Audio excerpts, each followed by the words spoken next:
A votação em segundo turno da reforma da Previdência ficou mesmo para o mês que vem na Câmara dos Deputados. E é só depois disso que a proposta segue para o Senado. Mas o debate entre os senadores já começou. E a grande dúvida é a inclusão de estados e municípios no texto. Ao vivo, a repórter Mariana Jungmann conta os detalhes para a gente. Oi, Mariana, boa noite. Oi, Catiúcia, boa noite a você, ao Paulo, a quem nos acompanha de casa. Pois é, já está certo que essa questão dos estados e municípios vai ser tratada em uma PEC paralela, para não contaminar o texto, os outros pontos do texto da reforma da Previdência que já vão sair daqui da Câmara dos Deputados com acordo. Mas a forma como isso deve ser abordado nessa PEC paralela ainda não é consensual. Há quem entenda que o Senado deveria estabelecer de uma vez as regras gerais, todas, para estados e municípios. Mas hoje, a senadora Simone Tebet, que é presidente da Comissão de Constituição e Justiça, disse que ela e outros líderes com quem ela conversou acham que seria mais adequado que o Senado traçasse algumas diretrizes nessa PEC e remetesse a leis complementares estaduais, de modo que cada estado fizesse a sua própria reforma posteriormente. Bom, de qualquer forma, antes de ir para o Senado, a PEC ainda precisa, a reforma da Previdência ainda precisa ser concluída aqui na Câmara.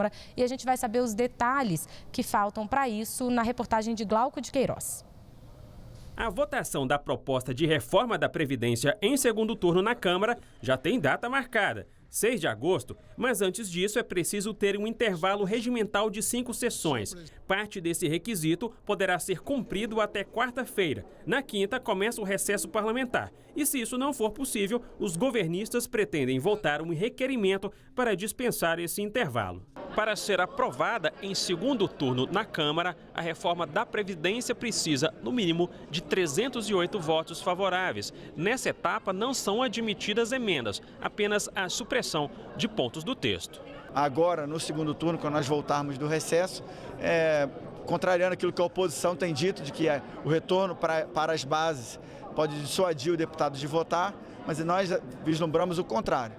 A população brasileira quer uma previdência mais equilibrada, mais justa, mais sustentável, e o retorno para a base vai reforçar isso. Os deputados vão voltar ainda mais convictos do acerto, de terem votado por uma previdência renovada. Vamos continuar na resistência, sempre diria, jogar a conclusão desta tramitação para o segundo semestre é também vitória da oposição. É que nós ganhamos tempo para poder reverter este quadro. E ali nós vamos apresentar todos os destaques que sejam possíveis de serem apresentados, destaques supressivos. Ainda tem muita coisa, ainda tem muita luta. Se for aprovado na Câmara, o texto seguirá para o Senado. A primeira análise é da Comissão de Constituição e Justiça. Depois, a proposta vai ao plenário, onde também precisa ser aprovada em 2 turnos. São necessários 3/5 dos votos em cada etapa. Se não houver alterações, o texto é promulgado pelo Congresso Nacional. Caso o Senado aprove apenas uma parte,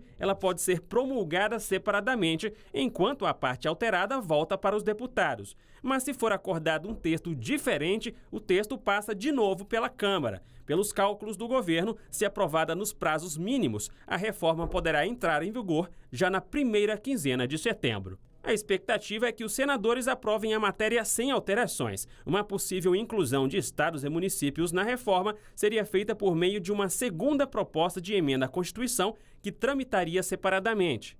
De forma geral, a reforma da Previdência, aprovada em primeiro turno na Câmara, define idade mínima para aposentadoria, 62 anos para mulheres e 65 anos para homens, e altera as regras para o cálculo das aposentadorias e pensões. As aposentadorias serão calculadas com base na média de todos os salários e não mais sobre a média de 80% das maiores contribuições, como é hoje. Vão equivaler a, no mínimo, 60% da média, podendo chegar a 100% para quem tiver mais tempo de contribuição.